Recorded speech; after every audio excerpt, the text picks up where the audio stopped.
WHO की एक report ने भारत के लिए चिंता बढ़ा दी है। रिपोर्ट कहता है कि हर 10 में से एक भारतीय को 75 वर्ष की आयु से पहले कैंसर होने का खतरा है। आखिर इसके पीछे की वजह क्या है? भारत की अर्थव्यवस्था और मानव संसाधन पर इसका क्या असर पड़ेगा? आइए जानते हैं इन सारे खबरों को। खबरों में देखा जाए तो डब्ल्यूएचओ की रिपोर्ट आई है जिसमें ये कहा गया है कि हर 10 में से एक भारतीय को 75 वर्ष की आयु से पहले कैंसर होने का खतरा है। ये पूरा मामला नवीनतम कैंसर संबंधी आंकड़ों के अनुसार दिया गया है। भारत में हर 10 में से केवल एक व्यक्ति को यहाँ पर 75 वर्ष की आयु से पहले कैंसर होने का जोखिम उठाना पड़ सकता है। कैंसर के कारण होने वाली मृत्यु भी लगातार बढ़ रही है। भारत में कैंसर के नए मामले और मृत्यु दोनों में वृद्धि दर्ज की गई है। इसका प्रमुख कारण केवल बढ़ती जनसंख्या नहीं बल्कि जीवन शैली, प्रदूषण, तंबाकू, मोटापा और बढ़ती हुई उम्र भी है।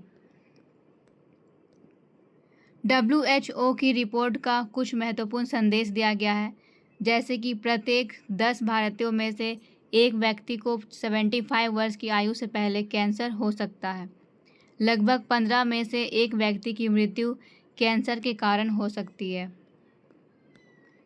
कैंसर के मामलों में लगातार वृद्धि होने से ये अनुमान लगाया गया है, यदि समय रहते रोकथाम नहीं किया गया तो फिर आने वाले वर्षों में ये भारत के स्वास्थ्य तंत्र पर भारी दबाव डाल सकता है। आखिर में ये बड़ा सवाल उठता है कि 75 वर्ष से पहले कैंसर का खतरा क्यों बढ़ रहा है। इसके पीछे कोई एक वजह नहीं है, बल्कि यहाँ पे उन सारे महत्वपूर्ण कारकों को शामिल किया गया है जो सेहत के लिए हानिकारक होता है, जैसे तंबाकू का सेवन। भारत में सबसे बड़ा अगर कारण देखा जाए तो आज के युवा वर्ग में तंबाकू का सेवन अत्यधिक मात्रा में बढ़ चुका है। धूम्रपान एवं गुटखा, खैनी, पान मसाला, ये सारी चीज़ें बहुत ज़्यादा प्रचलित है। इससे फेफड़े, मुख, गले और भोजन नली, ये सारी चीज़ों में कैंसर होने का खतरा बना हुआ रहता है। दूसरा कारण है बदलती जीवन शैली। पहले और आज की अपेक्षा किया जाए तो जीवन शैली में बहुत सारे परिवर्तन देखने को मिलता है। पहले के समय में देसी और स्वास्थ्य भोजन का सेवन किया जाता था, परंतु आज के जीवन शैली में जंक फूड और ज़्यादातर देखा जाए तो बाहरी खानों को यहाँ पे ज़्यादा लोग जो है पसंद करते हैं और ये मोटापा, शारीरिक गतिविधियों में यहाँ पे कमी लाती है। अत्यधिक चीनी और वसा का सेवन करने से भी बहुत सारे यहाँ पे बीमारियाँ होती है। इससे स्तन, आंत और अन्य कई प्रकार के कैंसर का खतरा भी बनता हुआ जाता है। फिर ये सबसे बड़ी कारण प्रदूषण, वायु प्रदूषण और साथ में यहाँ पे देखा जाए जल प्रदूषण भी इन सारे बीमारियों का बहुत ही बड़ा कारण है। वायु के बारे में बात किया जाए तो जैसे कि आजकल औद्योगिक रसायनों का इतना ज़्यादा बढ़ोतरी हो चुका है, जिसकी वजह से बहुत सारे रासायनिक गैसें हैं जो वायुमंडल में निर्मुक्त की जाती है और उसके वजह से वायु प्रदूषित होती है और उसके बाद फिर ये हमारे शरीर में हानिकारक बीमारियों को यहाँ पे लाता है। कुछ जहरीले कण भी मौजूद होते हैं उन वायु में जो सीधे हमारे श्वास के द्वारा फेफड़ों तक चला जाता है और इसका संबंध फेफड़ों के सहित यहाँ पे कैंसर को जोड़ा जा सकता है। फिर है शराब का सेवन। शराब कई प्रकार के कैंसर का जोखिम बढ़ाती है, क्योंकि शराब में अगर देखा जाए तो बहुत हानिकारक पदार्थों का यूज़ किया जाता है जो हमारे फेफड़ों के लिए बहुत ही यहाँ पे खतरनाक साबित हो सकता है। संक्रमण, कुछ ऐसे संक्रमण होते हैं जो हमारे शरीर में जाने के बाद डायरेक्ट कैंसर का कारण बन सकते हैं, जैसे कि HPV, hepatitis B, hepatitis C, ये सारे कुछ महत्वपूर्ण यहाँ पे संक्रमण रोग हैं। बढ़ती औसत आयु, भारत में जीवन प्रत्याशा बढ़ाने के चक्कर में यहाँ पे देखा जाए तो उम्र संबंधी कैंसर के मामले भी यहाँ पे देखने को मिली है। जीवन प्रत्याशा बढ़ रहा है और ये बहुत ही बड़ी समस्या के रूप में उभरती है। आनुवांशिक कारण, कुछ लोगों में पारिवारिक इतिहास के कारण जोखिम अधिक होता है, जैसे कि ऐसा माना गया है कि कुछ बच्चों में जेनेटिक रोग भी उत्पन्न होते हैं। अगर बच्चों को या फिर कुछ ऐसे युवा वर्ग जिनके माता पिता को अगर कुछ बीमारी है तो फिर उनकी ये बीमारी आनुवंशिक गुण के कारण उनमें भी आ सकती है। भारत पर इसका प्रभाव। भारत के लिए देखा जाए तो इसकी जनसंख्या एक बहुत ही बड़ी मानव पूंजी के रूप में जानी जाती है और ये भारत पर बहुत ही नकारात्मक प्रभाव डालेगा। सबसे पहले तो ये स्वास्थ्य जो क्षेत्र है इसमें प्रभाव डालेगा। अस्पतालों पर दबाव। बहुत सारे ऐसे क्षेत्र हैं जहाँ पे देखा जाए तो कैंसरों के मामले उत्पन्न हो रहे हैं और ये मामला सिर्फ लोगों की समक्ष नहीं रहता है, बल्कि ये सरकार के पास भी उनके जो बजट है उसमें भी बढ़ोतरी कर सकता है। सरकार को यहाँ पे दवाइयों का खर्च जो है वो उठाना पड़ सकता है। साथ में जितने भी सीमित उपचार है तो उन्हें भी बढ़ाना होगा ताकि इलाज यहाँ पे हो सके। लोगों के लिए भी बहुत बड़ी समस्या है। लोगों का बजट उतना नहीं हो पाता है कि कैंसर जैसी बड़ी बीमारियों से लड़ सके। उनके पास इतना खर्च नहीं कर पाते हुए पैसों का कि दवाइयों का उपयोग कर सके। ग्रामीण क्षेत्रों में आज भी बहुत सारे ऐसे इलाके हैं जहाँ पे बीमारियों के कारण लोगों की मृत्यु होती है क्योंकि उनके पास उतना पैसा नहीं है कि वो सही तरीके से उपचार करवा सके। मानव संसाधन। कैंसर मुख्यतः कार्यशील आयु वर्ग को ही प्रभावित करने लगा है, यानी कि यहाँ पे देखा जाए 75 वर्ष से पहले का जो यहाँ पे एज होता है ये कार्यशील युवा अवस्था को यहाँ पे प्रभावित कर रहा है। ये युवा अवस्था देश की यहाँ पे अर्थव्यवस्था के लिए बहुत ज़्यादा महत्वपूर्ण होती है क्योंकि उनकी यहाँ पे जो भी कार्य क्षमता है वो देश के लिए यहाँ पे की जाती है। श्रम का उत्पादक यहाँ पे घट सकता है इन युवा के प्रभावित होने से। कुशल कार्यबल कम होगा, कार्य दिवसों का नुकसान हो सकता है, परिवार की आय घट सकती है। एक युवा अवस्था जो होता है ये परिवार के लिए एक बहुत ही महत्वपूर्ण अवस्था होता है क्योंकि ये कार्यशील आयु के लोग होते हैं। इनके ऊपर वे सारी गुण होती है जो एक उत्पादन का क्षमता लागू किया जा सकता है। जीडीपी पर प्रभाव। कैंसर का प्रभाव केवल स्वास्थ्य तक सीमित नहीं रहेगा बल्कि ये हमारे जीडीपी को भी प्रभावित करेगा।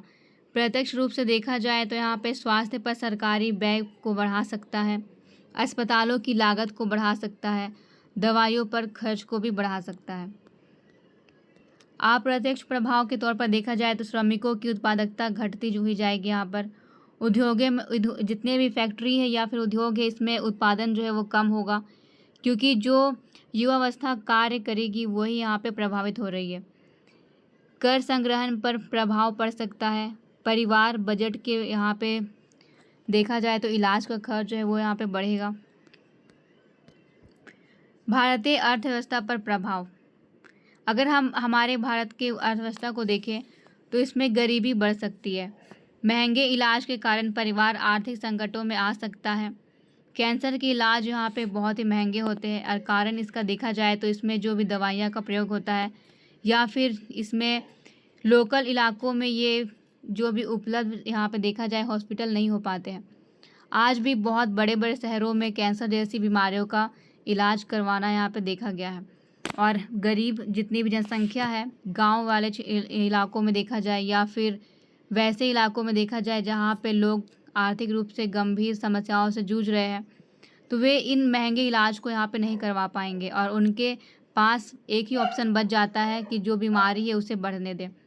तो फिर यहाँ पर देखा जाए तो सरकार इन बीमारियों को ठीक करने के कुछ यहाँ पे प्रयत्न भी कर सकती है और यहाँ पे कर भी रही है। बहुत सारे ऐसे योजना भी निकाली गई है जो कैंसर से लोगों को यहाँ पे उनसे संबंधित जो भी यहाँ पे सुविधा हो वो दिला सकती है। आउट ऑफ यहाँ पे पॉकेट एक्सपेंडिचर जो है ये भी यहाँ पे बढ़ेगा।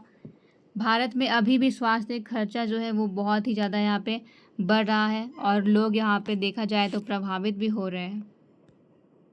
सामाजिक असमानता। गरीब जितने परिवार हैं उनके लिए समय पर इलाज करवाना ये मतलब देखा जाए तो ये बहुत ही कठिन हो जाता है क्योंकि इसका सबसे बड़ा कारण है पैसा। गरीब लोगों के पास पैसा नहीं हो पाता है कि वो सही तरीके से और सही समय में इलाज करवा सके।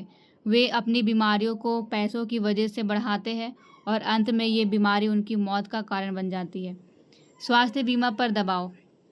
बीमा कंपनियों और सरकारी योजनाओं पर वित्तीय बोझ बढ़ते हुए जाता है। सरकार ने इन सारी समस्याओं से लोगों को बचाने के लिए या फिर कैंसर के रूप में देखा जाए तो यहाँ पे इतनी बड़ी बीमारी से लोगों को अवगत कराने के लिए कुछ कार्यक्रम को निकाला है, जिसमें से देखा जाए तो सबसे पहले यहाँ पे आता है राष्ट्रीय कैंसर नियंत्रण कार्यक्रम आयुष्मान भारत। आयुष्मान भारत के द्वारा सरकार आर्थिक रूप से कमज़ोर लोगों को यहाँ पे पैसे जो है उसकी सहायता देती है ताकि उनका इलाज हो सके। स्वास्थ्य एवं कल्याण केंद्र कैंसर स्क्रीनिंग कार्यक्रम, HPV टीकाकरण को बढ़ावा, तंबाकू नियंत्रण कानून और जन जागरूकता अभियान। कैंसर जैसी जितनी बड़ी बीमारी है, इनसे बचने के लिए कुछ यहाँ पे उपाय भी दिए गए हैं, जैसे कि व्यक्तिगत स्तर पर देखा जाए तो सबसे पहले तंबाकू और शराब से दूरी बनाना। लोग आजकल तंबाकू और शराब में इतना ज़्यादा डूब गए हैं कि वे अपने सेहत का ध्यान नहीं रख पाते हैं, और ये तंबाकू और शराब कुछ मिनट के लिए ये लोगों को यहाँ पे अच्छा फील करवाता है, लेकिन बाद में फिर ये मौत का कारण बन जाता है। संतुलित आहार और नियमित व्यायाम भी करना चाहिए ताकि शरीर यहाँ पे सही तरीके से संतुलित रह सके। स्वास्थ्य वजन बनाने यहाँ पे ध्यान देना होगा ताकि लोग अपना वज़न ज़्यादा यहाँ पे ना बढ़ाएं। वज़न बढ़ने से भी अनेक बीमारियाँ यहाँ पे उत्पन्न होती है। समय समय पर डॉक्टर से यहाँ पे जांच लेते रहें। स्वास्थ्य संबंधी जो भी यहाँ पे बीमारियाँ हैं उसके बारे में यहाँ पे अपनी जो भी यहाँ पे देखा जाए तो डॉक्टर से मिलते रहें। HPV और यहाँ पे हेपेटाइटिस B टीकाकरण जो है इसकी यहाँ पे ज़रूरतों को अपने हिसाब से लेते रहें।